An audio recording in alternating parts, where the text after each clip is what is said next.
안녕하세요, 무라입니다. 완전 오랜만에 영상을 찍네요.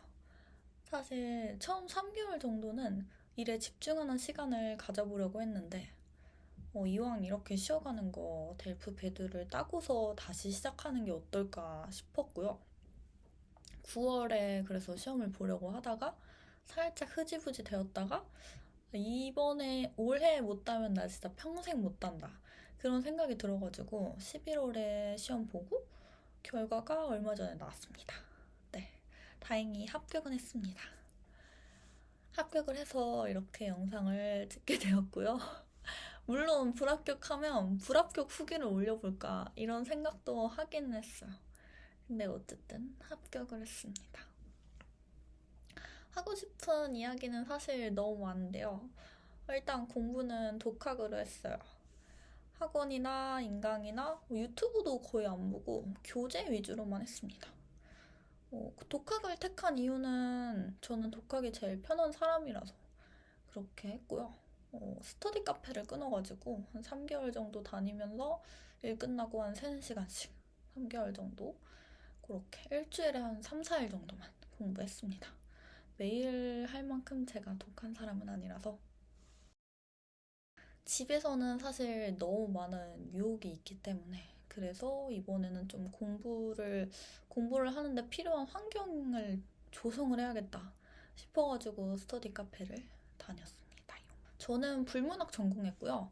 18년도에 배영은 땄어요. 그래서 배두를 따고 싶다고 생각한 거는 한 4년 전부터였는데 지금 올해 첫 도전으로 땄습니다.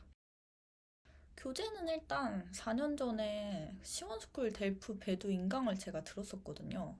그래서 그때 남겨놓던 A4 용지 자료들이 있어서 그거를 먼저 봤습니다. 듣기 빼고 장문이랑 이거 독해랑 그리고 말하기까지 쭉 그냥 읽어보았습니다.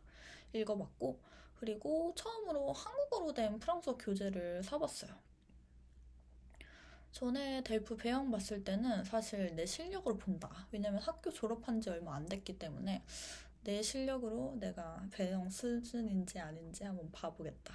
이런 느낌이었다면 배두는 이제 배두라는 시험이 어떨지 예측도 안 되고 배영과는 달리 조금 더 수준이 높다고 익히 들어왔었기 때문에 그리고 공부 자체를 안 한 지도 되게 오래됐고 그래가지고 이제 배두는 한국어 교재도 사서 풀어봤어요. 동양북스에서 나온 건데 요거 일단 합격하고 오겠습니다. 델프 배두 요거 풀어서 사실 제가 배영 봤을 시기에는 배두 교재는 거의 한국어 교재는 없었던 것 같은데 있더라고요. 그래가지고 요거 이제 쭉 풀어서 듣기랑 읽기는 다 풀었고 쓰기랑 말하기는 사실 그냥 본 정도 느낌입니다. 그리고 마지막으로 아베세델프 배두가 있는데 어딨니? 교재가 안 보이네요.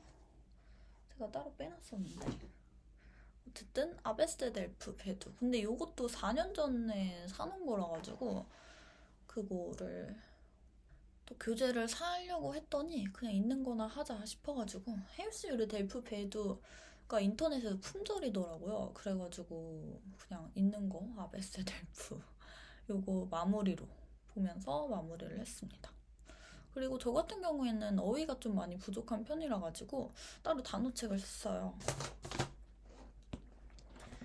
뭐냐면 요거입니다. 알리앙스 프랑스에즈에서 나온 책이더라고요. 좀 더 수준 높은 단어가 필요하다고 생각을 했고 맨날 쓰는 단어만 쓰니까 사람이 약간 거기에 좀 한계를 수준이 이렇게 고만고만하다? 그런 느낌을 많이 받아가지고 검색을 하니까 마침 알리앙스 프랑스에즈에서 배두 단어책을 팔길래 요거를 받고 앞으로도 좀 계속 보면 좋을 것 같다? 이런 생각이 들어요. 왜냐면 주제별로 약간 정리가 돼 있거든요. 막 의사표현, 교육, 인터넷 기술 이렇게 조금 사회적인 그런 행정 정치, 언론 미디어 이런 것까지 골고루 조금 수준이 높은 어휘들이 있어가지고 게다가 좀 정리가 잘 돼 있는 편이라서 네.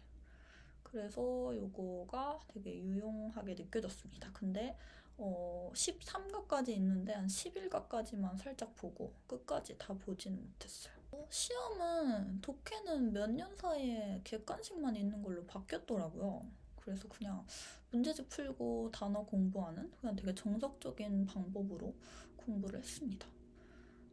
시험도 뭐 그냥 보통이었던 것 같아요, 독해는. 그래서 단어 공책 같은 것도 처음 사서 정리해보고 하면서 공부를 했고, 듣기 같은 경우는 사실 조금 공을 들였어요. 그래도 근데 그렇게 했는데도 문제보다 시험이 훨씬 어려웠습니다. 첫 문제부터 약간 이거 망했는데? 약간 이런 느낌이 들어가지고, 듣기를 못하는 사람들의 경우에는 두 가지가 있다고 생각을 하는데, 첫 번째는 아예 단어가 안 들린다. 그래서 뭔 말인지 아예 못 알아듣는다. 두 번째는 단어는 들리지만 단어로 들린다.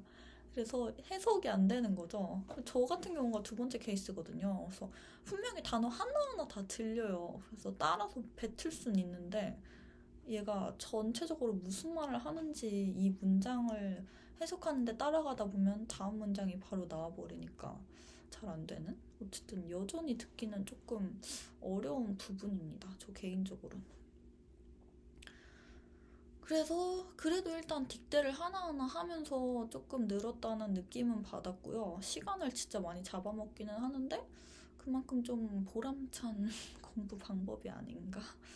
실력 향상에는 이게 제일 좋은 것 같다는 생각을 했어요. 내가 모르는 게 뭔지를 정확히 알 수 있다. 그게 딕대의 장점인 것 같아요. 제대로 알고 가는 게 중요하니까요. 그리고 항상 어휘 공부에 많이 투자를 해야 하는 것 같습니다.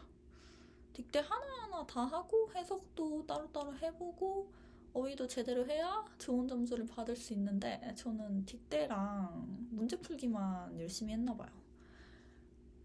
그래서 점수가 뭐 그렇게 좋진 않고요. 평소에 출퇴근하거나 일할 때는 저는 혼자 일해서 프랑스어 유튜브 틀어놓고 계속 쉐도잉은 했어요. 이건 그냥 습관적으로 하려고 했는데 왜냐면은 나는 되게 열심히 하고 있다. 이런 마인드 세팅도 되게 중요하다고 생각을 해가지고 프랑스어랑 함께 있는 시간 그 자체를 좀 늘리려고 그렇게 했습니다. 그래서 문제집 풀 때는 그렇게 나쁘지 않았거든요. 근데 시험 때는 뭐 지난번 델프 배영 때보다 1점 올랐습니다. 영어 듣기는 진짜 금방 실력이 올랐던 것 같은데 불어는 어렵네요.